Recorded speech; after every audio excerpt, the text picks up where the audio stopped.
Bien, vamos a hacer la grabación de la Parashá Terumá porque perdimos la grabación original y vamos a hacer un recuento justamente por eso, porque es una Parashá importante, porque hablamos de varias cosas en esa Parashá y tenemos que tenerlo grabado.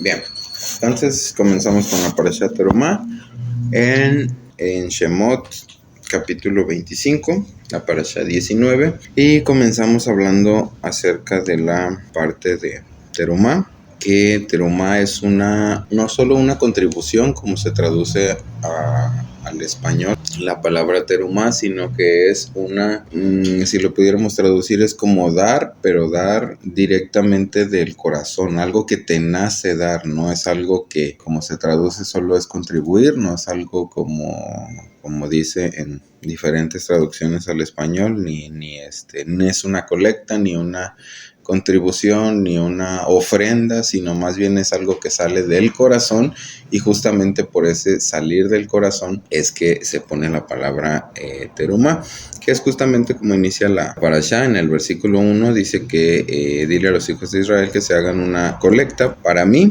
acepta una contribución de cualquiera que quiera dar de todo corazón. Y esa contribución justamente usa la palabra terumá porque tiene que ser de una manera distinta, tiene que ser desde lo más profundo de nosotros. Habla de una parte de misericordia, de una parte de dar corregida, no un dar por obligación, porque sabemos que tenemos que dar, sabemos que es algo bueno para nosotros, sabemos que es algo que nos acerca a parecernos más al Eterno, pero no solo es por eso, sino es porque ya nace de nosotros. Este terumá es algo que ya nace de nuestro corazón y que ya prácticamente es como parte de nosotros, algo intrínseco, y tenemos que corregirnos de tal manera que podamos llegar hasta ese punto en el que no sea porque sabemos que tenemos que dar, no sea porque sabemos que es algo bueno, no sea porque sabemos que de esa manera nos acercamos o nos parecemos un poco más al Eterno, sino porque es algo natural para nosotros, algo como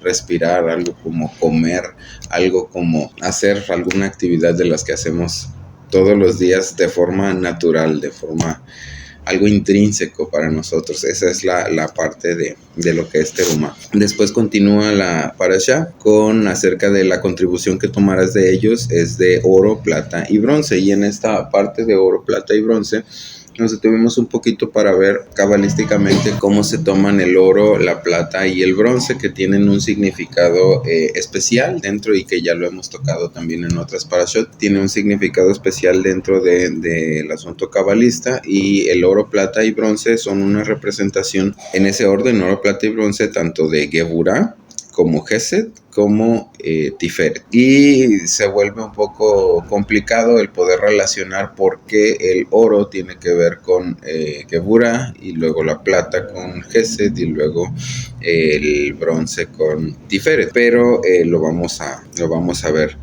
Posteriormente viene el hilo de azul, púrpura, escarlata, lino fino y pelo de carnero, pieles de machos cabríos teñidas, madera de acacia, aceite para la luz y otras cosas que se recolectaron para el tabernáculo, para el Mishkan. Y volviendo a la parte de oro, plata y bronce, el oro es una representación de Geburah y no es una representación de Gesed, a pesar de que el oro normalmente lo empatamos o lo relacionamos con la divinidad o la gloria o etcétera, etcétera, y lo pudiéramos relacionar con Gesed, pero no necesariamente lo estamos relacionando en esta parte, o más bien no se relaciona con Gesed directamente, porque el oro es Geburah por la parte de que todo el lugar Kadosh, el Makom Kadosh y el Kadosh Kadoshim, donde estaban el mobiliario de oro, en esa parte es una parte limitada, es una parte restringida, es una parte a la que no cualquier persona puede entrar. De hecho, el único que podía entrar era el Kohen Hagadol, el sumo sacerdote. Entonces, esa parte restrictiva, el hecho de que sea una parte tan apartada, válgame la redundancia, una parte tan especial, tan única, en la que no cualquiera puede entrar, en la que no cualquiera puede estar y en la que se tiene que tener un cierto nivel o un cierto estatus para poder estar dentro de esa área. Eso es lo que hace que el oro sea parte de Geburah y no en el tabernáculo y no parte de Gesed. Como pudiéramos identificar como Gesed, algo de mayor divinidad, algo de mayor altura, pero en este caso el oro dentro del tabernáculo es Geburah, porque si una persona entra en ese lugar apartado, entra en ese lugar único de una manera incorrecta o es la persona incorrecta, esa persona muere. Entonces es ejecutado de alguna manera el juicio, el rigor. La restricción es ejecutada constantemente porque no cualquier persona puede estar dentro de ese lugar que está recubierto completamente de oro. De ahí es de donde viene la parte de Geburah, que está relacionada con el oro que había en el tabernáculo. Después viene la plata, que fue muy curioso el preguntar por qué la plata es Gesed. Cuando pregunté por qué la plata era Gesed, sí lo pudieron relacionar por el hecho de que la plata es normalmente relacionado con redención, y la redención por un lado es parte de una misericordia, y por otro lado es porque todas las bases de donde estaba el tabernáculo, las bases eran de plata. Entonces lo que hace que plata sea Gesed, o más bien que se relacione Gesed con la plata, es el hecho de que toda la base, todo lo que sustenta, en lo que se construye el tabernáculo es plata. Justamente por eso la plata es un representante de lo que es Gesed, de la sefirá de Gesed. Y por último, nuestra vida debería estar cimentada, ¿no?, en misericordia. O sea, nuestra vida debería estar así como las bases de plata, para la redundancia, basadas en la misericordia. Así es, nuestra vida tiene que tener ese sustento principal de misericordia. Por último, tenemos el bronce. El bronce es un representante de la sefirá de Tiferet. ¿Por qué es un representante el bronce de la sefirá de Tiferet? Lo vimos ayer, la parte de la fuente, aunque no va en esta parashá. Y cuando escuchen la parashá de ayer, entonces van a ver parte del por qué es Tiferet. Pero aparte de la fuente estaba el altar del sacrificio, el altar de bronce, que era donde se sacrificaban los animales. Y el bronce es una representación de Tiferet, que es belleza, Tiferet que es balance, justamente por el hecho de que cuando se hace el sacrificio, eso trae nuevamente la belleza a la persona. O sea, eso quita de la persona la mancha, quita de la persona el pecado, quita de la persona lo que estaba mal, porque ya el animal carga con eso, y se ejecuta el juicio correspondiente. Tanto la fuente como el altar del sacrificio, ambos tienen esa relación en cuanto a juicio y misericordia al mismo tiempo. Por eso es que ambas cosas son de bronce, y por eso es que el bronce representa a Tiferet, porque ejecuta ambas cosas al mismo tiempo, tanto la misericordia al perdonar el pecado, o en el caso de la fuente, ya lo van a ver ya lo van a escuchar en la parashá de Kitizá, pero en esta parashá que sí es mencionado el altar del sacrificio, es justamente la relación del bronce el juicio, al quitar, más bien al emitir juicio sobre el animal, que era el juicio que nos correspondía a nosotros, y al traer ese perdón y esa limpieza sobre la persona, que es la parte de Gesed que corresponde al bronce. Entonces, bronce es un representante de esa sefirá de Tiferet, porque tiene esa relación con ambas cosas, tanto el juicio como la misericordia, de una manera perfecta, y las ejecuta juntas a través de ambos muebles que son de bronce, tanto la fuente como el altar del sacrificio. Posteriormente habla en el 25:8, dice: tienes que hacerme un lugar kadosh para que pueda habitar entre ellos. La palabra correcta que se debió traducir o que se debe traducir en esta parte no es entre ellos, sino es en ellos, que es justamente lo que el Eterno pues constantemente busca hacia la humanidad, el poder habitar en nosotros, como dice también en el Beit Hadashah, nosotros somos como un templo, somos el templo del Ruach HaKodesh, somos el templo del Espíritu Divino que el Eterno da cuando nosotros venimos a Él, cuando nosotros nos acercamos a través del Mashiach. Él pone en nosotros el Ruach, esa brújula divina, ese impulso correcto a tomar las decisiones correctas o a tomar mejor decisiones, si le quieren llamar así, y es puesto en nosotros, justamente como esta parte de la Torah habla acerca de que este tabernáculo, este lugar que se tiene que hacer es para que el Eterno habite en nosotros, no solamente entre nosotros porque el tabernáculo estaba en el pueblo, sino en nosotros, porque así es como se debió haber traducido mejor la palabra. Nos comentaste que cuando Yeshua viene, pues se le llama Immanuel, que justamente hace esa función, lo que mencionabas ahorita. Ajá. Que es pues Elohim en nosotros o entre nosotros. Uh-huh. Bien, continuamos después con una de las partes más relevantes, de las partes principales, que es donde vamos a empezar la construcción ya de todo el mobiliario que es mencionado dentro de esta parashá. La mayoría del mobiliario es mencionado dentro de esta parashá e no inicia como una construcción normal. En una construcción normal iniciamos construyendo de afuera hacia adentro, comenzamos construyendo bardas, comenzamos construyendo posteriormente divisiones, pisos, etcétera, etcétera.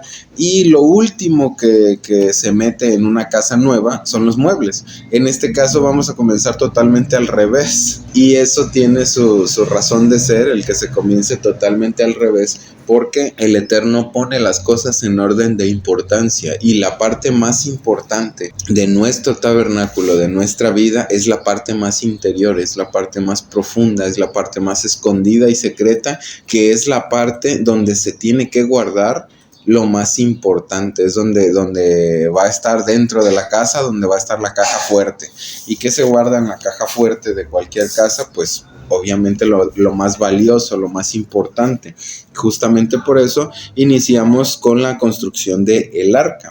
El arca, que es la parte en donde se guardaba la Torah, es la parte más interna de nosotros, en donde justamente tiene que estar resguardado. Y por eso, volviendo a lo que decía de Terumá, una vez que nosotros internalizamos tanto la Torah, internalizamos tanto el hacer conforme a lo que el Eterno nos dejó escrito, nos dejó como instrucción, es que podemos llegar a hacerlo de una manera tan natural, cuando nuestra arca, nuestro ser más interno, nuestra parte más profunda, tiene guardada, tiene metida en sí misma esa parte de la Torah que básicamente se hace como si fuera uno con nosotros. Justamente por eso es que el arca aparece como primera cosa y como primer mueble dentro de esta relación de los diferentes muebles que se van a construir y de las diferentes cosas que se van a hacer para el tabernáculo. Y es un ejemplo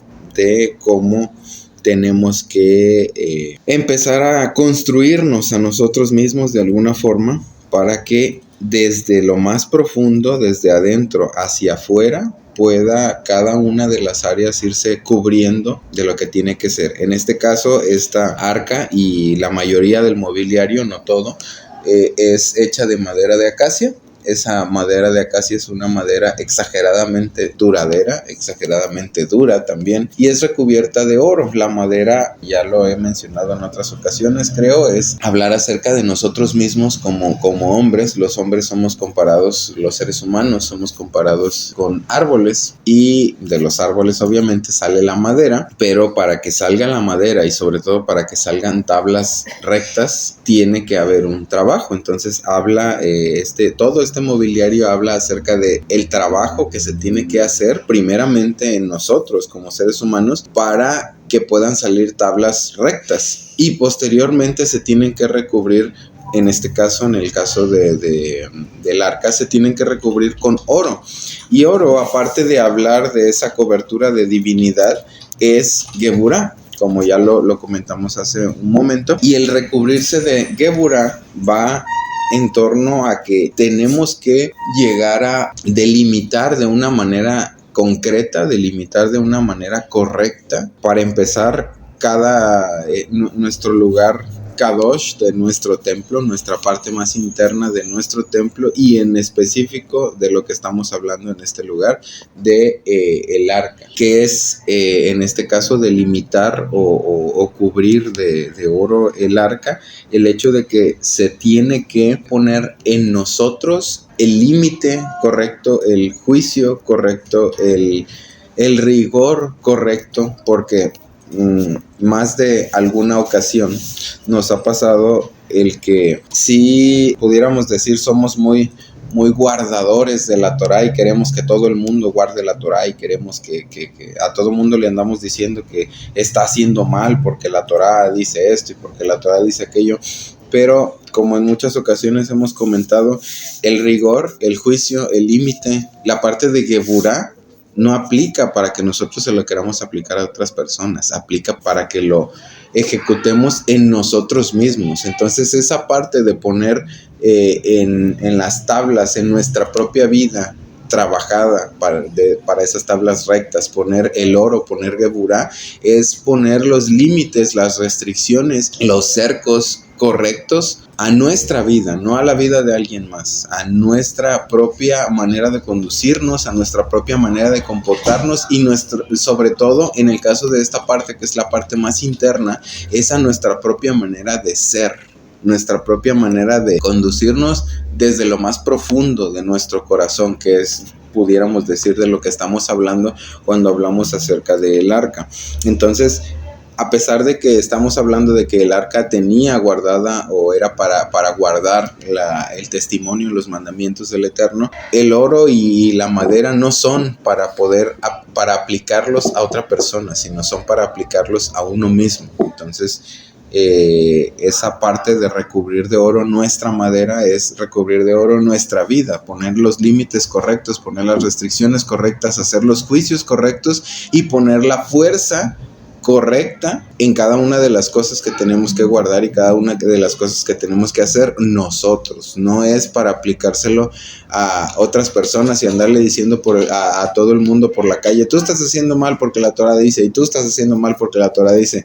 Nosotros estamos haciendo mal porque la Torah dice que nosotros tenemos que juzgarnos a nosotros mismos. Y si vamos a hacer un comentario acerca de algo que está haciendo algún hermano, alguno de nuestros apreciados, hacerlo de la manera correcta. También en esa parte va la Geburá, el aplicar límites a nosotros mismos, pero de manera correcta. El poder, si ustedes quieren, el poder exhortar, como se le dice, a otra persona, pero de la manera más correcta que se pueda hacer, de forma que la persona no sienta que lo estás regañando. Pero volviendo al punto, toda esta construcción del tabernáculo se trata acerca de nosotros, no es para querer aplicar a otras personas. Está también la parte de los querubín, dice, harás 2 querubín de oro, uno en un extremo y el otro en el otro extremo, y todos esos van a ser de una sola pieza con el propiciatorio o la cubierta del arca. Y esa parte es justo lo que comentamos en muchas ocasiones acerca de la dualidad. Esta parte dice, vas a hacer 2 querubín y los vas a poner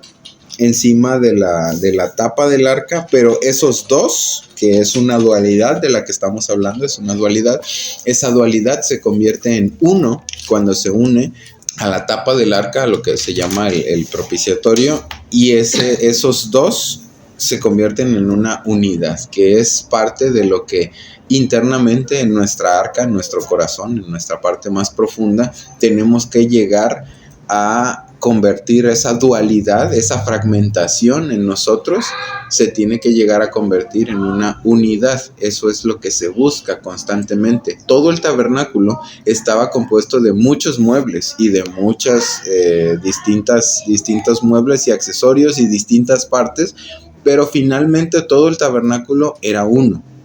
no se trata de tener una fragmentación, por más contenido de diferentes cosas que se tenga, no se busca estar fragmentado y que sean diferentes cosas y diferentes funciones, sino que todas sirvan para el mismo propósito, que es justamente lo que pasa en el tabernáculo. El tabernáculo es uno porque todo el tabernáculo funciona para una sola cosa: el poder acercarnos al Eterno, el poder servirle como Él dijo que se tenía que servir, no como a nosotros se nos ocurrió, ni como a nosotros tenemos ganas, porque a veces también es de ganas, sino como el Eterno dice que tenemos que hacerlo. Entonces estos dos querubín, que son hechos de una sola pieza con el propiciatorio, es justamente para pasar en nuestra vida, en nuestra parte más interna, de una dualidad a una sola cosa, a una unidad. Dice en el 25-22, ahí me reuniré contigo y yo hablaré contigo desde arriba de la cubierta del arca, hablando desde entre los dos querubín, donde están los dos querubín que están sobre el arca del testimonio, acerca de todas las órdenes que yo te estoy dando para los hijos de Israel.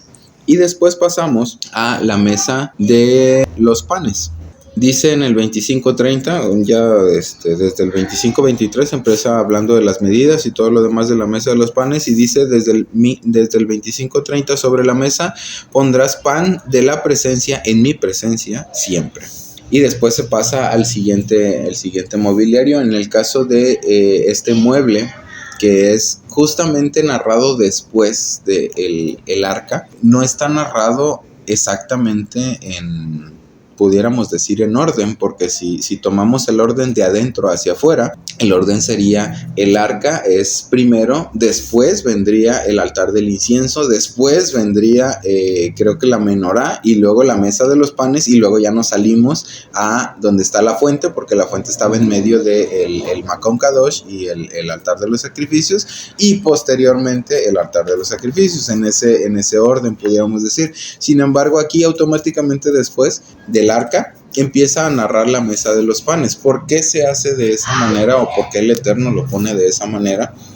No estoy diciendo que esa sea la razón exacta y específica, sino una de las razones que pudiera ser es por el hecho de que la mesa de los panes, aparte de que también está hecha de madera de acacia, y ya lo comentamos, y también está recubierta de oro, y también ya lo comentamos y no lo vamos a volver a comentar, nos habla acerca de esta parte de pan del rostro. En hebreo se llama lechem panim. Este lechem panim no es exactamente rostro, porque la palabra panim es rostros, entonces es el pan de los rostros. ¿Y por qué este pan de los rostros es narrado justamente después de la parte del arca?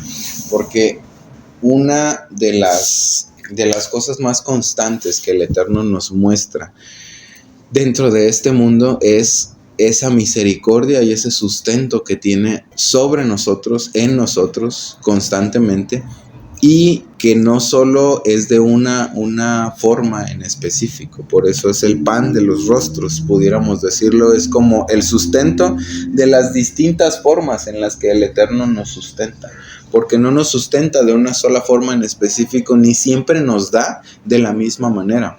El Eterno tiene múltiples facetas y múltiples rostros, como habla la parte de los panes, múltiples formas de las cuales se manifiesta a nuestra vida, y manifiesta su misericordia, manifiesta el sustento que continuamente tiene sobre nosotros, y no solo un sustento hablando acerca del pan como un alimento, sino que nos sustenta espiritualmente, nos sustenta emocionalmente, nos sustenta físicamente, nos sustenta de todas las formas, de las múltiples formas que nosotros necesitamos ese sustento, ese apoyo, ese sostenimiento.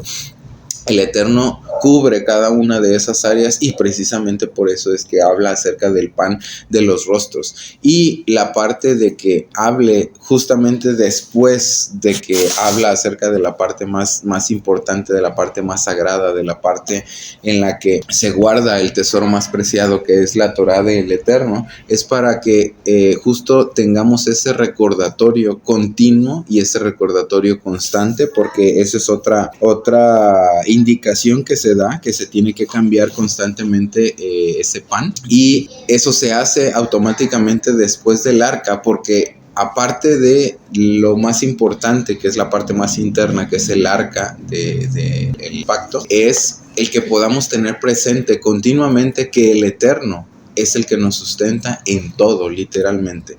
Como más de alguna ocasión cuando hacemos oración con mis hijos, cuando oramos por el alimento, o en el Shabbat también cuando damos gracias por el pan, justamente es algo que yo continuamente digo, que el Eterno es el que nos da la vida, es el que nos da la fuerza, es el que nos da el trabajo, es el que nos da literalmente todo, porque si no tuviéramos desde el inicio, si no tuviéramos la vida, pues no podríamos trabajar. Si estuviéramos enfermos también no podríamos trabajar. Si no tuviéramos trabajo, pues no tendríamos sustento. Entonces todas y cada una de las cosas proceden de Él, y Él se manifiesta justamente con estos diferentes rostros representados por la mesa de los panes. Se manifiesta de distintas maneras, de distintas formas, porque aun cuando uno está enfermo, el Eterno provee y nos sustenta. Aun cuando uno no tiene trabajo, el Eterno también nos provee de alguna manera y nos sustenta. Aun cuando uno tiene alguna cuestión emocional, el Eterno es el que es nuestro apoyo y nuestra fortaleza. O sea, cada una de las facetas que nosotros podemos llegar a necesitar apoyo o sustento en nuestra vida están representadas justamente por esta mesa de los panes, por esa justa razón, el hecho de que se manifiesta el Eterno de diferentes rostros, de diferentes formas en nuestra vida, y por eso es como el segundo mobiliario, pudiéramos decir, en importancia, de acuerdo a lo que estamos, a lo que está narrado en la Torah, o a lo que estamos viendo en esta parashá. Posteriormente empieza la construcción, o más bien la ordenanza de la construcción de la menorá. Dice en el 25:31, harás una menorá de oro puro, tiene que ser hecha labrada a martillo, su base, ástil, taza, círculos, hojas, pétalos exteriores serán hechos de una sola pieza con ella, y tendrá 6 ramas, y empieza a narrar todas las cosas, que realmente era una obra súper elaborada, la menorá. Pero esta menorá tiene la particularidad de que es una representante directa del Mesías. Este mueble, este artículo, la menorá, es el único, así como vimos ayer de la fuente, que es la única también, en algún sentido. Este artículo, la menorá, es el único que no está hecho de piezas. Los otros estaban hechos de tablas que estaban unidas y luego eran recubiertas de oro.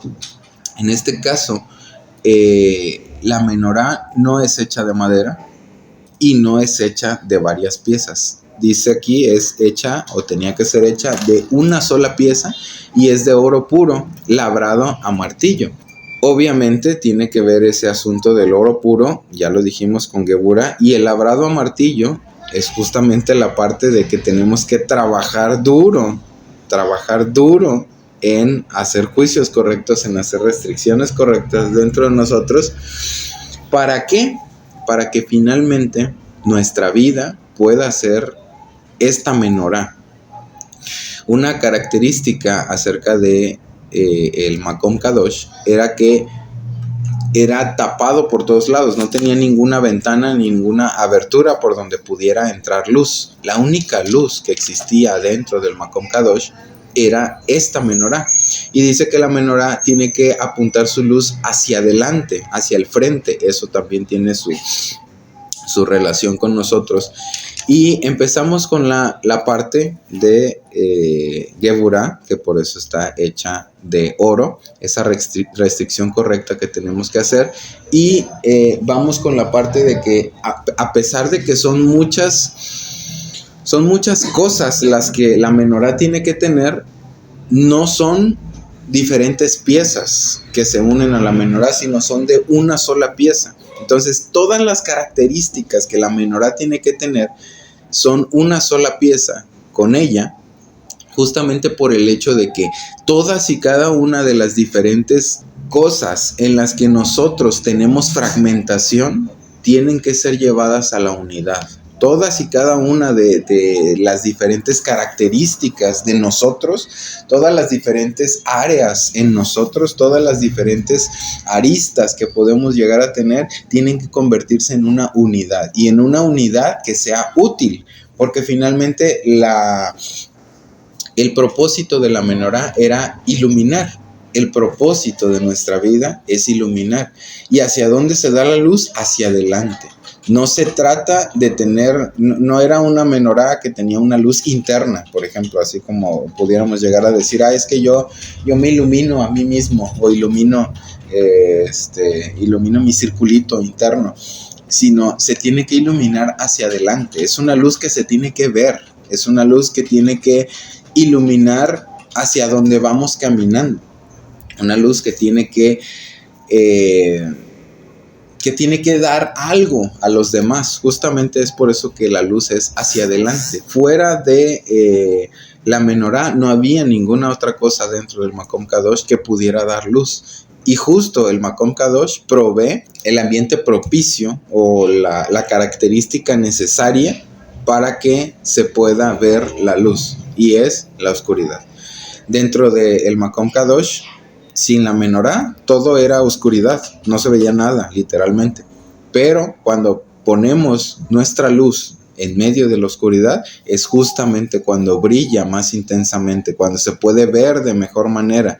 Y eso es justamente esa parte que tiene que constantemente estar dentro de nuestra vida, y que está plenamente dentro de nuestra vida la oportunidad de que haya esa oscuridad, esos momentos bajos, esos momentos de oportunidad, le podemos llamar así, para que nuestra luz brille.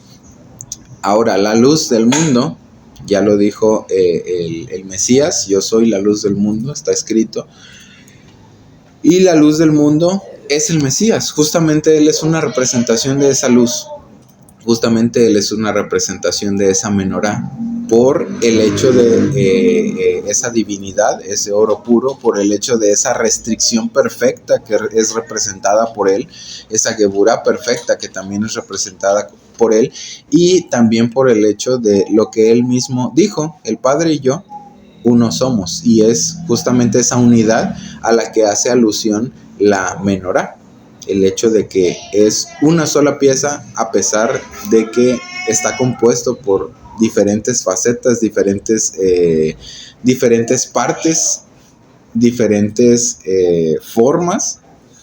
Aún así es una sola pieza, y aún así es de oro puro. Ya no estamos hablando de la madera como hablamos hace un momento, sino ya estamos hablando de un oro puro.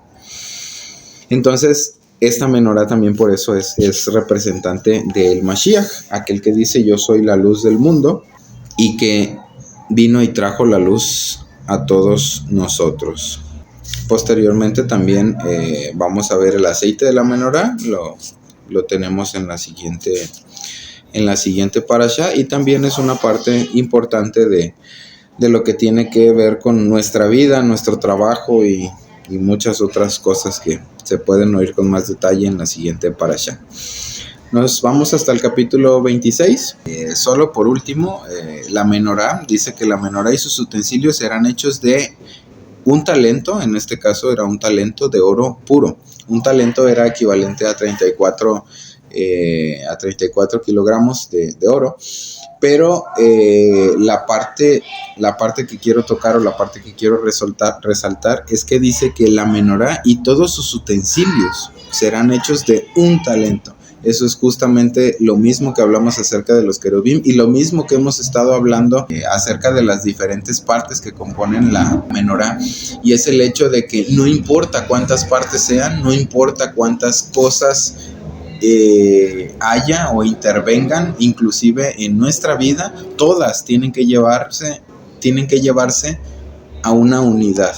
Todo tiene que llevarse de la multiplicidad a una unidad. Tenemos que buscar quitar la fragmentación de nuestra vida para que toda nuestra vida pueda ser integral, toda nuestra vida pueda ser una sola pieza, así como es la menorá, que estaba hecha de un talento de oro puro, la menorá y todos sus utensilios. Todo llevarlo de la fragmentación a la unidad. Después continúa, harás el tabernáculo en el capítulo 26. Harás un tabernáculo de 10 cortinas de lino fino, tejido con hilo azul, púrpura, escarlata. Las harás con los querubín bordados de oficio de artífice, con cada una de los 12 metros de largo y 180 centímetros de ancho. Y empieza a narrar el asunto de las cortinas. Harás un tabernáculo de las cortinas y empezamos con las cortinas de lino fino tejido, y luego con hilo de azul, y luego púrpura, y luego escarlata. Cada una tiene relación con una sefirá. La sefirá que tiene relación con el lino fino es Gesed. La sefirá que tiene relación con el azul es Malhut. La sefirá que tiene relación con el púrpura es Tiferet, y la última sefirá que tiene relación con el escarlata es Geburah. Entonces estas cuatro sefirot, estas 4 características cubren todo el tabernáculo. Eran las telas que cubrían toda la parte perimetral del tabernáculo, y estaban hechas justamente con estas 4. Y yo les comentaba en esta parashá cuando la vimos, porque si estamos hablando de la sefirá de Gesed, Geburah y Tiferet, que es una triada, la triada que está justo abajo de Keter, Jochma y Binah, ¿por qué involucra a Malhut? ¿Por qué se brinca de Gesed, Geburah, Tiferet? Se brinca la triada que sigue, que es Netzach, Hod y Yesod, hasta Malhut, que está interviniendo justo en esta parte. Porque el trabajo de esa triada tiene que ver contigo mismo, y cuando trabajas contigo mismo, entonces puedes revelar luz en este mundo que es Malhut. Exactamente. Justo por eso que acaba de comentar Alma. La triada de Gesed, Geburah, Tiferet es para el trabajo personal, es trabajo en uno mismo, es lo que uno tiene que moldear en su propio carácter, en sus propias características, y Malhut es la parte donde se tiene que manifestar. Entonces, este tabernáculo, esta construcción que estamos viendo, no es para otros, no es para el prójimo, es para que nosotros mismos podamos moldear cada una de las características que tenemos, y justamente por eso es que se brinca desde la triada de Gesed, Geburah, Tiferet, se brinca hasta Malhut, porque lo que va a hacer que manifestemos realmente luz en este mundo es el trabajo que nosotros tenemos que hacer, de lo que nosotros recubrimos nuestro tabernáculo en todo alrededor. El perímetro de nuestra vida tiene que estar recubierto de un trabajo correcto en Gesed, Geburah, Tiferet, para poder manifestar en Malhut, que es representado por el azul. Después viene una parte donde hablamos acerca de las 10 sefirot. En el 26.5 dice: haz 50 gasas en la primera cortina y 50 gasas en el borde de la cortina del segundo juego. Y después dice: hará 50 broches de oro, y luego habla de otros 50 gasas en el borde de la cortina en el 26.10 y 50 broches. Esos 50 gasas y 50 broches son una representación de 100, que es un 10 por 10, que habla acerca de las 10 sefirot dentro de las 10 sefirot, que es un árbol de la vida completo. Es hablar de toda nuestra vida en general. Justamente por eso esta parte habla de todo el perímetro del que es el tabernáculo, o sea, todo lo que delimitaba, o en este caso todo lo que delimita nuestra vida, tiene que estar cubierto en nuestro árbol de la vida completo. Y no solo nuestro árbol de la vida con las 10 sefirot, sino 10 sefirot dentro de las 10 sefirot. O sea, cubrir literalmente todo, cubrir toda la parte, todos los aspectos que influyen en nuestra vida. Todas nuestras diferentes características están cubiertas y tienen que ser trabajadas justamente por la parte de esa parte interna en la que tenemos que trabajar Gesed, Geburah, Tiferet, para poder manifestar en Malhut, y que ese 10 por 10 pueda llegarse a cubrir. Luego en el 26.15 dice: harás tablas verticales al tabernáculo de madera de acacia, y dice la medida de las tablas. Dice 20 tablas al lado sur, mirando hacia el sur, 40 bases de plata. Aquí están las bases de plata de las que hablamos justamente cuando hablamos acerca de la plata correspondiente a Gesed. Y luego menciona otra vez las bases de plata. Y luego viene la parte donde el tabernáculo tiene que estar conectado con Binah. Nuestro tabernáculo, el Makom Kadosh, nuestro tabernáculo interno, dice en el 26-25, así habrá 8 tablas con sus bases de plata, 16 bases, 2 bases debajo de una tabla y 2 bases debajo de otra. Es justamente la misma parte que mencionamos, 2 para 1, es justamente el poder llevar de la dualidad, de la fragmentación, llevarlo a uno solo. Y este 2 para 1 es curioso que habla acerca de 8 tablas. Esta llevar de la fragmentación a la unidad habla de 8 tablas, y ese 8 es que podamos llevar nuestra parte interna, nuestro tabernáculo, a una conexión directa con Binah, que es justamente la sefirá que tiene que ver con el número 8. Entonces, para poder llegar a ese Binah, hay que pasar de una fragmentación, hay que pasar del 2 para convertirlo en 1, y ese 2 para 1 finalmente son las 8 tablas de oro que hacen que podamos llegar a tener esa conexión con Binah. Llevar la fragmentación a la unidad hace que podamos conectar nuestra vida con Binah. Luego, más adelante dice, harás una cortina de hilo azul, púrpura, escarlata y lino fino tejido, hazlas con querubín trabajados y todo lo demás. Esa es la parte interna también. Ya vimos qué significa el hilo azul, púrpura, escarlata y lino tejido, que en esta parte son mencionados al revés, de abajo para arriba. Es mencionado hilo de azul, malhut, púrpura, tiferet, escarlata, geburah, y por último lino fino, que es Gesed. Y está mencionado de esa manera, obviamente a propósito. Está mencionado para nuestro trabajo interno, que tiene que manifestarse justo en nuestra vida. Posteriormente viene el altar de los sacrificios, y ahí es donde vamos a terminar esta parte de la parashá. El altar de los sacrificios, que dice que es un altar de madera también, y tiene que haber cuernos en el altar, tiene que haber 4. Ese altar, aparte de hablar acerca de el bronce, que es Tiferet, de esa correlación perfecta entre juicio y misericordia, aparte de eso habla también acerca de 4, y estas 4 partes también hablan acerca de algo similar a lo que vimos cuando vimos la parashá de las vestiduras. ¿Es la parashá siguiente a esta? Creo que sí, ¿verdad? Sí, en la parashá siguiente, la parashá Tetzaveh, que habla acerca de las vestiduras, este 4 también es correspondiente a los 4 distintos niveles de nuestro árbol de la vida, y que cada uno de esos 4 tienen que finalmente volver a hacer una unidad, como es una unidad completa, este altar del sacrificio. Esos 4 cuernos están en una sola pieza con el altar del sacrificio, y este altar del sacrificio es la parte donde es juzgada, o es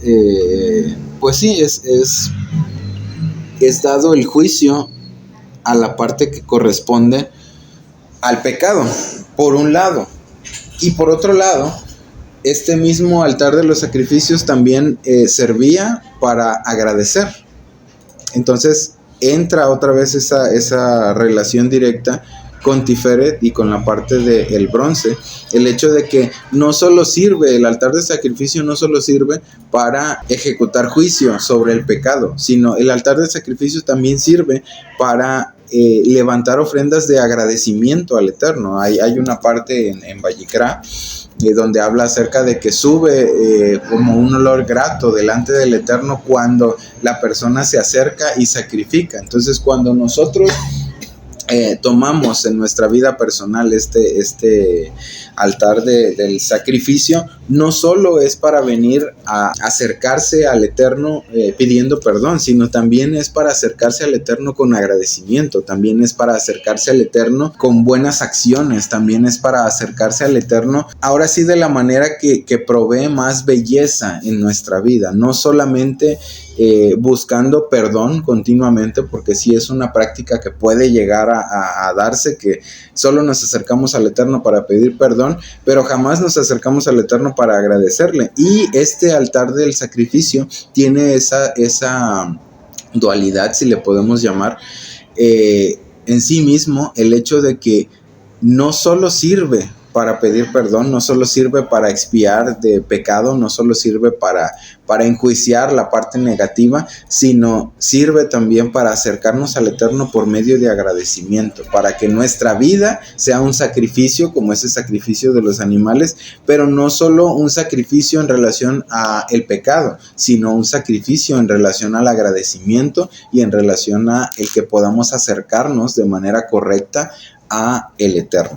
Justamente por eso está también el altar del sacrificio en la sefirá de Tiferet. Provee el balance perfecto, provee la belleza correcta para que nuestra vida pueda tener acercamiento al Eterno por medio de sacrificar nuestra propia vida, el venir delante de Él en agradecimiento para reconocer realmente que el Eterno es el que provee todo, el Eterno es el que hace todo. Y así es como terminamos este rápido resumen, pudiéramos decir, de la parashá de Terumá, que lamentamos que se nos haya perdido el original, pero ya tenemos más o menos un resumen de casi todo, o prácticamente todo lo que vimos en esa parashá. Shalom a todos.